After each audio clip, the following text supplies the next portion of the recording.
Good morning students. मैं doctor Kavita Sahni from government girls college Jammu. आज हम बीएससी पार्ट 2 के पेपर फर्स्ट में प्रॉन के सेंस ऑर्गन्स के बारे में पढ़ेंगे।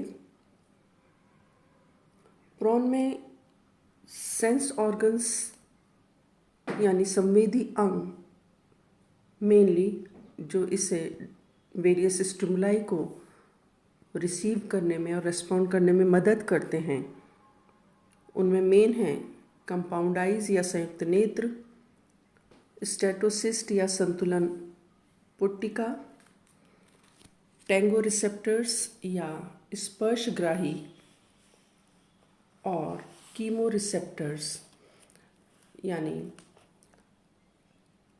रासायनिक उद्दीपनों को ग्रहण करने के लिए अंग जो कि ऑल्फैक्टरी या घ्राण अंग होते हैं। कंपाउंड आई या संयुक्त नेत्र जो कि फीचर है इंसेक्ट्स का, आर्थ्रोपोड्स में कईयों में ये पाया जाता है, प्रॉन में भी संयुक्त नेत्र पाई जाती है। और संयुक्त नेत्र या कंपाउंड आई इसमें एक पेयर होती है जो कि छोटी होती है, मूवेबल होती है, घूम सकती है और ऑर्बिटल नॉच में खांच में रोस्ट्रम के बेस पर खांच में दो जोड़ों के बने हुए एक स्टॉक आई स्टॉक पर प्रेजेंट होती है। ये जो कंपाउंड आई है इसको ग्रीक वर्ड से लिया गया है, इसे ओमेटिडिया कहते हैं। बहुत छोटी छोटी यूनिट्स की बनी हुई होती है, बहुत छोटी छोटी यूनिट्स मिलकर एक संयुक्त स्ट्रक्चर बनाते हैं, कंपाउंड स्ट्रक्चर बनाते हैं, इसीलिए इसको कंपाउंड आई या संयुक्त नेत्र कहते हैं। और ये जो इसकी यूनिट्स हैं वो कहलाती है ओमेटिडिया। ग्रीक में ओमेशन का मतलब होता है लिटिल आई या छोटी आँख, तो उसी से ये शब्द लिया गया है और इसे संयुक्त नेत्र नाम दिया गया है। इसकी जो संयुक्त नेत्र है या कंपाउंड आई है उसमें बहुत सारी सेल्स होती हैं। ये देखिए स्ट्रक्चर इसका ये जो सारी सेल्स हैं इसकी सेंट्रल एक्सिस पर अरेंज होती हैं। सबसे पहले या ऊपर की तरफ सबसे बाहर वाली लेयर जो कि एक कॉन्वेक्स लेयर होती है आई की, जो कि इसका कॉर्निया बनाती है, और ये जो लेयर है वो ट्रांसपेरेंट होती है, पारदर्शी होती है, और इसमें बहुत सारे छोटे छोटे स्क्वायर से पीसेस दिखाई देते हैं जिन्हें फेसिट्स कहते हैं, जो कि ऊपर से अगर इसको देखो तो एक, क्योंकि छोटे छोटे पीसेस हैं स्क्वायर, तो ग्राफ पेपर की तरह दिखता है और एक्चुअली स्क्वायर ना होकर थोड़े से ये हेक्सागोन शेप में होते हैं, और ये सब मिलके कॉर्निया बनाते हैं। कॉर्निया के नीचे या कॉर्निया की सेल्स के नीचे दूसरी तरह की सेल्स होती हैं जो कि कॉर्निएजन सेल्स कहलाती हैं। ये कॉर्निएजन सेल्स जो हैं वो कॉर्निया के नीचे हैं। एक्चुअली एपिडर्मल सेल्स होती हैं जो कि मॉडिफाई होकर ये स्ट्रक्चर बनाती हैं, और यही वो सेल्स हैं जो कि बाहर की तरफ कॉर्निया को सिक्रीट करती हैं। कॉर्निएजन सेल्स के अंदर की तरफ यानी इनके नीचे एक और तरह की सेल्स पाई जाती हैं जिन्हें कोन सेल्स कहते हैं।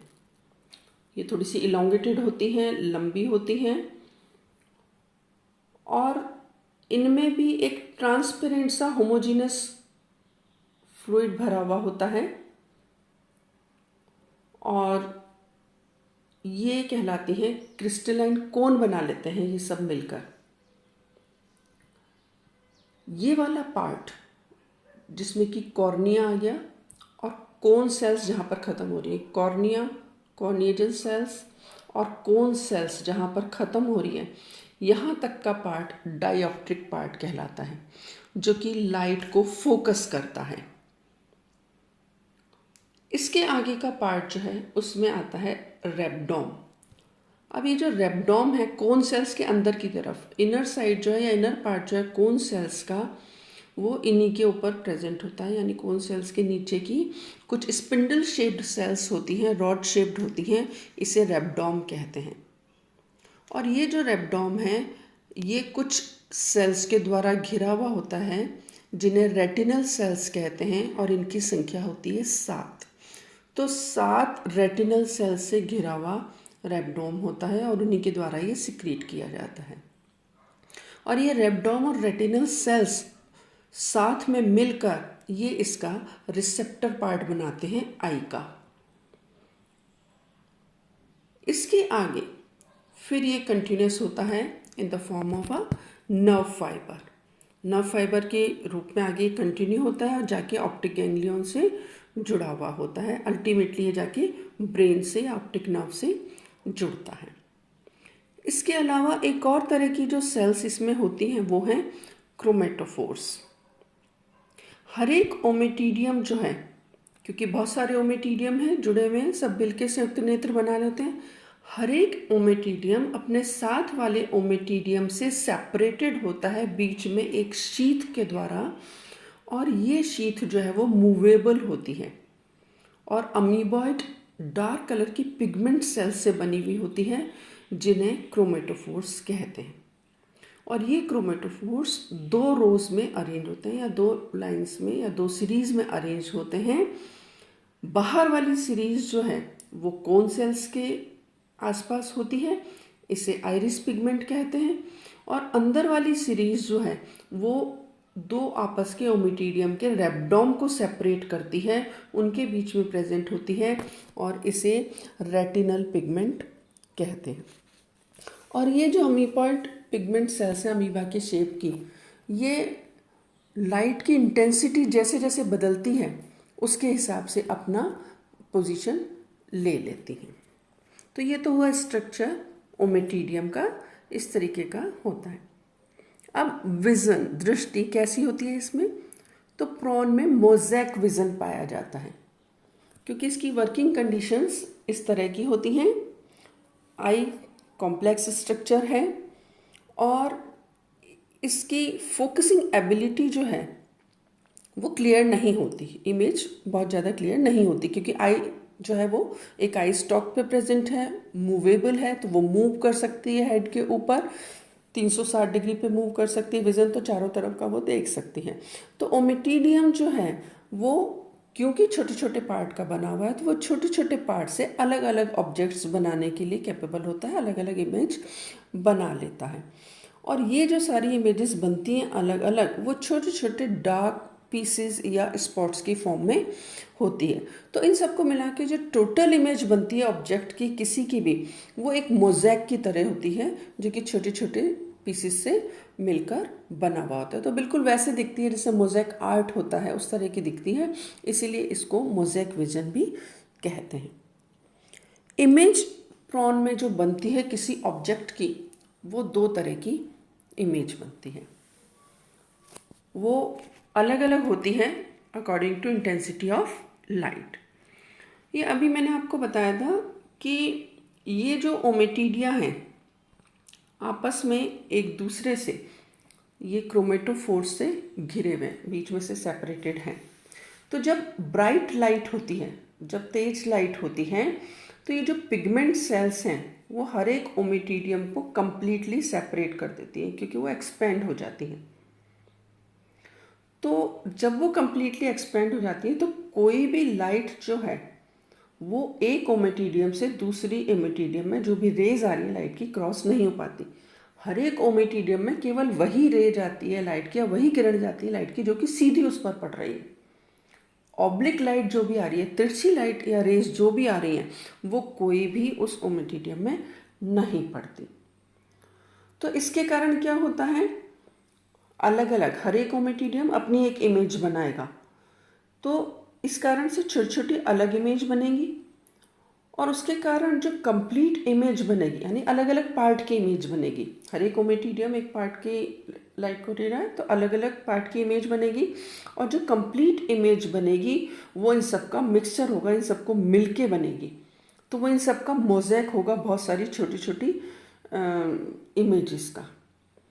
तो इसलिए इसको ए पोजीशन इमेज कहते हैं। इसकी शार्पनेस जो है वो डिपेंड करती है कितने ओमेटिडिया इन्वॉल्व हो रहे हैं उस लाइट को रिसीव करने में। और इस तरह की जो इमेज बनती है वो हमेशा बहुत अच्छी नहीं होती। दूसरी तरह की जो इमेज इसमें बनती है वो कहलाती है सुपरपोजिशन इमेज, या इसको अध्यारोपण बिंब भी कहते हैं। ये डिम लाइट में होता है। जब लाइट कम होती है, लाइट की इंटेंसिटी कम होती है जैसे रात को, तो जो पिगमेंट सेल्स हैं वो थोड़ा सा एक तरीके से क्या श्रिंक हो जाती हैं, माइग्रेट हो जाती हैं, और प्रॉक्सिमल और डिस्टल पार्ट इसका जो है यानी पास वाला और दूर वाला वो अलग अलग हो जाता है। इसके कारण क्या होता है कि पास वाले जो ओमेटिडियम है उनके बीच की एक तरीके से उनका वॉल या उनका जो सेपरेशन था वो कंप्लीटली नहीं हो पाता। तो इस कारण से जो लाइट की रेज आती हैं वो सब एक तरीके से मिक्स हो जाती है, यानी जो सीधी लाइट आ रही है ओमेटिडियम में वो भी उसमें जाएगी और जो तिरछी आ रही है वो भी एक दूसरे ओमेटिडियम में चली जाती है। तो इसके कारण क्या होगा कि ओवरलैपिंग हो जाएगी और जो इमेजेस बन रही हैं वो भी ओवरलैप हो जाएंगी एक दूसरे की, यानी एक ओमेटिडियम डिफरेंट पार्ट्स की इमेज ले रहा है तो वो ओवरलैप हो जाएगी, सुपरपोजिशन उसमें हो जाएगा, और इस तरीके की इमेज को सुपरपोजिशन इमेज कहते हैं। ये बहुत क्लियर नहीं होती, शार्प नहीं होती, लेकिन हाँ एक आइडिया हो जाता है एनिमल को कि वहाँ पर कोई मूविंग ऑब्जेक्ट है या कोई ऑब्जेक्ट वहाँ पर है। तो इस तरीके से बहुत सारे ओमेटिडियम जो कि छोटी छोटी आई का रूप है मिलकर कंपाउंड आई बनाते हैं और सबके मिलकर कार्य करने से ही एक इमेज प्रॉन में बनती है। नेक्स्ट जो सेंस ऑर्गन है इसका वो है स्टेटोसिस्ट। स्टेटोसिस्ट या इन्हें संतुलनग्राही भी कहते हैं, बैलेंस बनाने में मदद करते हैं, संतुलन पुट्टी भी इसको कहते हैं। एक पेयर होता है, एक जोड़ी होती है जो कि वाइट कलर के छोटे बीड लाइक यानी जैसे जो मोती होता है उस तरह का होता है, स्फेरिकल होता है, अंदर से हॉलो होता है। और एंटीन्यूल का जो बेसल सेगमेंट है वहाँ ये प्रेजेंट होती है स्टेटोसिस्ट। स्टेटोसिस्ट की कैविटी जो है वो ओवल होती है और बहुत ही छोटे छोटे सैंड पार्टिकल से भरी हुई होती है, और ये सारे सैंड पार्टिकल्स बाहर की तरफ या ये जो कैविटी है वो बाहर की तरफ कुछ सेंसरी हेयर्स के द्वारा घिरी हुई होती है जिन्हें रिसेप्टर सीटी भी कहते हैं। ये रिसेप्टर सीटी आपस में जुड़े हुए होते हैं और जुड़े हुए होते हैं ये स्टेटोसिस्टिक नर्व से। इसमें नीचे की तरफ इसका जो बेस है वो थोड़ा सा फूला हुआ होता है और एक लंबा शेफ्ट होता है जो कि पीछे की तरफ जाकर वो ब्रिसल से जुड़ा हुआ होता है। ये जो स्टेटोसिस्ट है एक्चुअली ये ओरिएंटेशन या इक्विलिब्रियम का काम करती है। इसके जो सैंड पार्टिकल्स हैं वो स्टेटोलिथ की तरह काम करते हैं, और यदि कोई भी चेंज होता है जब प्रॉन स्विम कर रहा है, तैर रहा है, तो उसकी पोजीशन में कोई भी चेंज होता है तो उसके अकॉर्डिंगली सैंड पार्टिकल्स जो है वो मूव कर जाते हैं, अपनी जगह से मूव कर जाते हैं, जिससे कि उसके सेंसरी सीटी प्रेस हो जाते हैं और उसको स्टिमुलस या उद्दीपन मिल जाता है। इसके अलावा इसमें जो सेंस ऑर्गन्स पाए जाते हैं वो हैं टेंगो रिसेप्टर्स। ये टेंगो रिसेप्टर्स या स्पर्शग्राही इसमें जो पाए जाते हैं, क्योंकि इसमें सुनने की क्षमता नहीं होती, तो ये जो स्पर्शग्राही हैं इसके सीटी की फॉर्म में होते हैं, प्रेजेंट होते हैं। और ये जो सीटी हैं ये अपेंडेजेस पे प्रेजेंट होते हैं, जैसे एब्डोमिनल अपेंडेजेस हैं उस तरीके प्लियोपोड उन पर ही प्रेजेंट होते हैं। 2 भागों का बना हुआ होता है ये टेंगो रिसेप्टर, 2 भाग उसके होते हैं। जो इसका बेस वाला भाग है वो कहलाता है शैफ्ट, जो कि थोड़ा सा फूला हुआ होता है और इंटेग्यूमेंट से जुड़ा हुआ होता है एक मेम्ब्रेन के द्वारा। और इसका जो दूर वाला भाग होता है, बाहर वाला भाग, वो ब्लेड कहलाता है, जो कि पॉइंटेड होता है और उसमें एक सेंट्रल एक्सिस के दोनों तरफ 2 रोज प्रेजेंट होती है जहाँ पर कि छोटे छोटे स्पाइन लाइक स्ट्रक्चर्स या बार्ब्स प्रेजेंट होते हैं। तो ये इससे किसी से टकराते हैं या छूते हैं तो उससे इनको उद्दीपन का ज्ञान होता है या स्टिमुलस मिलता है। इसके अलावा एक और तरह के रिसेप्टर्स संवेदी अंग जो इसमें प्रेजेंट होते हैं वो कहलाते हैं कीमो रिसेप्टर्स, जो कि एक्चुअली इसके ऑल्फैक्टरी ऑर्गन्स या घ्राण अंग का काम करते हैं और किसी भी केमिकल स्टिमुलस के प्रति ये रिस्पॉन्स अपना देते हैं। ये माउथ प्रेजेंट होते हैं इसके माउथ पार्ट्स पे, फ्लैजिला पर जो है फ्लैजिला होते हैं एंटीन्यूल के उस पर, और गिल चैम्बर्स जो है उसके इनर मार्जिन पर प्रेजेंट होते हैं। कीमो रिसेप्टर्स या ऑल्फैक्टरी रिसेप्टर्स जो हैं उनमें भी एक ग्रूव प्रेजेंट होता है जिसमें कि ऑल्फैक्टरी सीटी प्रेजेंट होते हैं, और ये जो सीटी है उसके भी दो पार्ट होते हैं। जो बेसल पार्ट है वो कहलाता है शैफ्ट, जो कि थोड़ा सा इलोंगेटेड या फ्लैट होता है और इंटेगुमेंट से जुड़ा हुआ होता है, और दूसरा पार्ट जो इसका है वो कहलाता है ब्लेड। ये ब्लेड जो है नाइफ की तरह दिखता है पर ब्लंट होता है और राउंडेड होता है, और एक छोटी सी नर्व जो है जो कि इसकी ऑल्फैक्टरी ब्रांच बनाती है एंटीन्यूलरी नर्व के साथ जुड़ी हुई होती है। तो इस तरीके से इसके डिफरेंट सेंस ऑर्गन्स हैं जो कि इसको विभिन्न उद्दीपनों को या स्टिमुलाई को रिसीव करने में मदद करते हैं।